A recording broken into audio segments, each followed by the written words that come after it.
I call now Madame Galstian from Armenia to propose Amendment 14, which amends paragraph 52.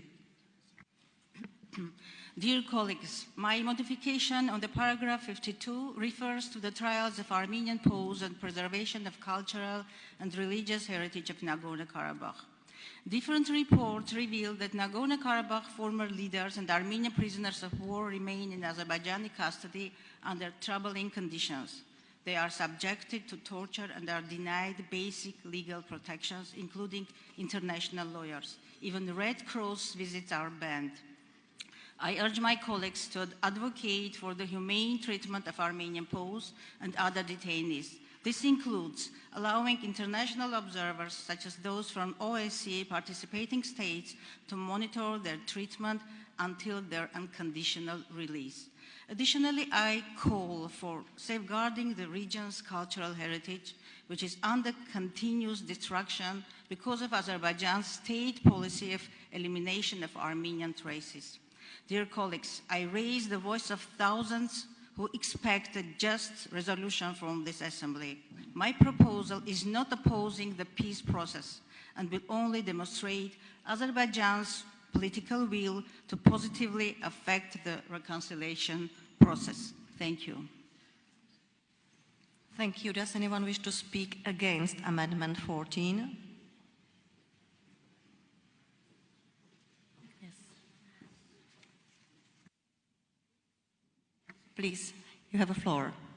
Madam Chair, as I understand, dear Karina did a great work on the presentation and doing this report, and they had a lot of discussions with both Armenian and Azerbaijan colleagues, and after careful work and consideration, the original text was acceptable to both sides. Now we see this amendment, and it was followed by counter amendments from the other side, and I really call you, dear colleagues, to reject both this and following amendments and just stay on the original text which Karina prepared. Thank you so much. What is Madame Odebrink's opinion of the amendment? Yes, I know. Thank you, Madam Chair. And I would like to underline what Mr. Baranovas just said.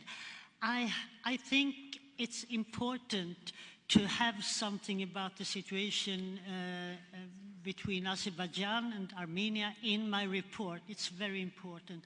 But I have tried to be as clear and balanced as possible, and I have had discussion both with representatives from Armenia and from Azerbaijan. And we had a long discussion at the Bureau meeting in April. So I support what Mr. Baranova said. I reject this amendment, and I would like to listen to the committee for decision. Thank you. Thank you.